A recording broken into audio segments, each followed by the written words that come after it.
finally, it's like a reunited show all of a sudden. I looked up a little bit earlier today, and I was like, guys, it's King. And I go, King, and, our buddy Jim Leyritz walks over. What brings you to Radio Row? Yeah, I came down here with Warren Moon. I work for Warren Moon's company now called Sports One Marketing, and he's being honored this year by the Oilers in the Super Bowl, and so we brought our whole staff down here, and this Radio Row thing that we're doing today is kind of promoting Warren Moon's partner is a guy named David Meltzer, who used to be the CEO of Lee Steinberg's agency. We do a radio show together called The Sports Blender on SB Nation every Tuesday night at 5 p.m. Pacific time, and it's kind of a mixture of sports and business, and we just take all kinds of topics, and then we talk about, he gives the marketing agent side, and right. I give the player perspective, and we just kind of go back and forth with each other, and it's kind of funny sometimes. I'm like, man, I could have used you as my agent, 'cause I could have used some of that advice, Well, all right, so you have the athlete's perspective. I'm always mesmerized by the guys who, I don't touch my checks. Is that even possible? You know what? It shouldn't be, because there's a lot of these guys that wind up leaving the game. They don't know where their money's at, what it's going, and they sometimes wind up broke. And I think that's something that I think the players are a little more aware of now, and the amount of money they're making, it makes it a little bit easier. But I think you can't unless even if it's your brother, sometimes you can't trust that person. You got to be aware of what your finances are. I don't even have to do this again, but as we know, we call him Pinstripe Pants for his love for the New York Yankees. Oh, there you go. Pitchers and Catchers Report later on this month. He's excited like you couldn't believe. I'm fired Should he be I'm excited about this Yankee team coming up? Well, that's why I always love the Super Bowl, because I know as soon as the Super Bowl is over with, we're in baseball season. Right. And I think, you know what? You look at last year when they traded off what they traded off, every New York Yankee, including yourself, because I know, right? Every New York Yankee fan they were mad. They're like, we could have been in the playoffs. We could have done this. And then all of a sudden, this young core all of a sudden puts them right back in the playoff hunt. I think it was great. I think it was a great move by Cashman to cover his own butt, because, to go get Chapman, to go get Miller, he was planning on winning last year. The fact that they weren't going to win, I give him credit for finally realizing, okay, we didn't make the moves that we really needed. And, we got A-Rod, we got Teixeira coming off injuries, and, we're not going to do this. Let's at least get something in return for some of these other players by doing what they did, and then realizing, okay, we can always go back and get Chapman again, because he's going to be a free agent. Right. I think in some of the moves that they made. But the other thing, too, is, and you know this from my days, when I first came up, we were in the minor leagues I was in the minor leagues for 4.5 years. I led the league in 2 different things in hitting and never got moved up. You know what? It was one of those things that minor leagues was stalemated for young guys like myself to come up and get an opportunity, because they kept hiring the free agents. They kept, and you think about these young kids that get this chance finally, they've been stuck behind A-Rod, Cano, Teixeira, and Jeter. Right. They could hit 700 in AAA, and they ain't getting a chance. Right. And worse, they can't leave because they're under contract for 6 years as a minor leaguer. And the expectations for these guys, they're already having to focus on them in the off leagues, like the Arizona Fall League. We have people at our station in Albany that are telling us about updates from the Arizona Fall League because they're so excited about the Yankees. Yeah, I mean, I think, one of the things, when I came up, we were called the Young Guns. And the group of Young Guns was Jim Leyritz, Matt Noakes, Kevin Moss, Alan Mills, and Roberto Kelly. Yeah. Think about those. Which one wound up being a Yankee for a long time and doing something? Just myself. Right. You've got. Well, if no Kelly, no Paul O'Neill. Well, exactly. So I still love him for that. Well, exactly. And I think that's what you're going to see with some of these young kids. You're going to see a guy like we mentioned earlier, talking off the air, Sanchez. Yeah. This kid came up on fire. You realize he's not going to hit 700 home runs, and he's not going to hit 350 this whole thing. But what he did, I'm trying to realize it. I just can't. I don't want to believe it. But what I watched defensively inspired me more that this kid's got a good chance. He calls a good game, right? Exactly. And he's got a gun of an arm. He calls a good game. He blocks the ball pretty well. When you look at that, you're going, okay, this kid just from a catching standpoint could hang around this big leagues if he could hit 200. Right. You know what? And the other thing from the hitting side, as a hitting coach, from my perspective, when I watch now, is this kid, when a pitcher threw a mistake, he didn't miss it. Okay. And that to me is like, he might not be a 350 hitter his whole life, but he's going to get that opportunity. He's going to hit some home runs. He's going to be an impact player, both offensively and defensively, I believe. And then I think, there's 7 other guys right now. Right. So, all right. So Sanchez, I mean, he's a pro ball player. Yeah. Well, maybe he's not an MVP every year, but he's going to be a pro ball player.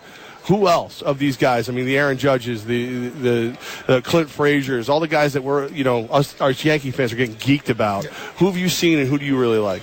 Well, Clint Frazier is always, obviously, with his power. I love the gun-ho attitude that says, okay, this is because I was that guy. Right. And I always go, okay, if I was his agent, I'd be okay, be careful, because the New York media can eat you alive. Because, when I first came up, I was the brash, the overconfident, cocky young player that came up and said, play me or trade me, because I wanted to play. And then all of a sudden, 2 years later, when I'm hitting home runs in the playoffs and things like that, all of a sudden it was like, okay, he's backing his bravado, and all of a sudden it was a good thing that I was this guy. Right. So, I mean, you got to be careful of that. I look at a guy, I was just down in spring training doing fantasy camp for the Yankees. Tyler Austin was down there working out. They've got him at third base and first base, and I just got a chance to talk to him at an autograph show and said, you're me. If you could catch, you'd be me. Right. And okay. You know what? If you can accept this role and say, and just make sure every moment you get and every chance you get, you're 100% ready for that chance, you know what? You could have a really good career. I lasted 11 years and was never an everyday player.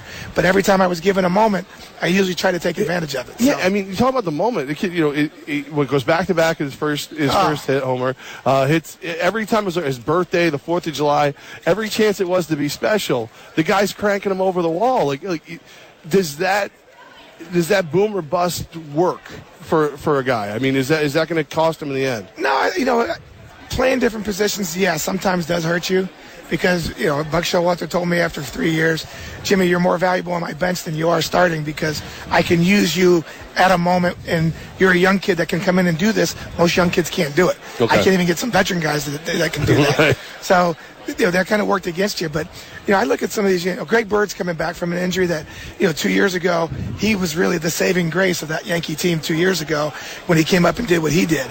I'm excited for him to be able to have a full year being healthy. Aaron Judd is just a specimen physically. Judge, yeah. Yes, and if he learns to hit that breaking ball breaking away from him, this kid's got a good opportunity. So I think the great thing about the Yankees, though, and you'll love this, is right now this year they're going to find out what young kids are legit. Which ones can we count on for 2018? And the beauty of A-Rod's contract, $25 million coming off the books. Teixeira's retired now. You got CC probably coming off the books with his $25 million next year. You're going to have about $140 million going into 2018 that you can go get a Mike Trout, or you can go get a Bryce Harper, or one of these starting pitchers that's going to be available. And so, you're going to be real happy in 2018 when the Yankees finally open up their purse book again. On this show, we call him future Yankee Bryce Harper. I was going to say, he's already renamed him. He's already has the 77 because he loves Mickey Mantle. I'm going to throw this at you, though. Okay. Harper or Trout, if you could have your pick. And this is going to sound stupid.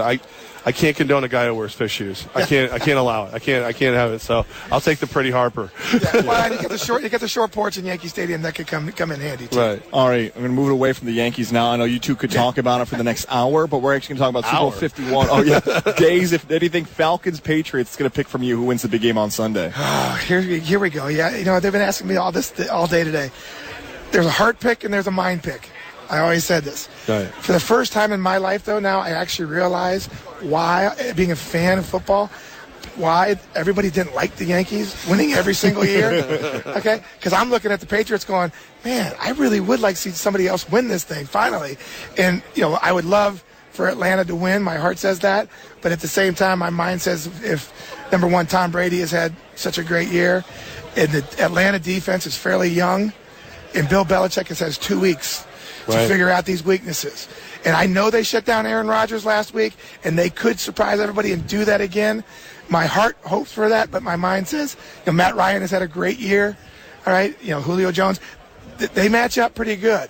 It's really going to matter of who plays good on this particular day. And again, what has Bill Belichick been able to pull from watching these films for 2 weeks of this young defense? Is he able to expose it? And I think that's where we're going to see the difference. So, yeah, I know that's wavering, But I'm hoping for a good Super Bowl. At the same time, I think if Tom Brady wins this Super Bowl, we have the makings of probably one of the greatest quarterbacks to ever play the game. Jim Leyritz, plug the show again. Oh, yeah, it's called The Sports Blender. It's on SB Nation, Tuesday nights, 5 p.m. Pacific time. Dave Meltzer and myself, and Jason Brennan is our host. Like I said, The Sports Blender. And then you're always doing something to give back. What's going on in the charity realm? Well, part of Warren Moon's company is giving back to his charity called the Crescent Moon. I'm also part in New York. In Long Island, I'm part of a group called Pink Tie. It's a title insurance company that let me do some title insurance to make money. At the same time, they have a philanthropic side that they raise money for all different types of charities on Long Island that have financial troubles. We go ahead and we do events for them to raise money for them to be able to help them out. So those are the two organizations I'm involved with. Jim Leyritz, it's good to have you back. I feel like it's baseball season right now. We'll have to talk during the year a couple times. Don't tell me what a good time, man. I'm in. A lot of focus at this Super Bowl has been safety. Scott Hallenbeck of USA Football is going to help us kind of make sense of how we can make it safer for our kids next.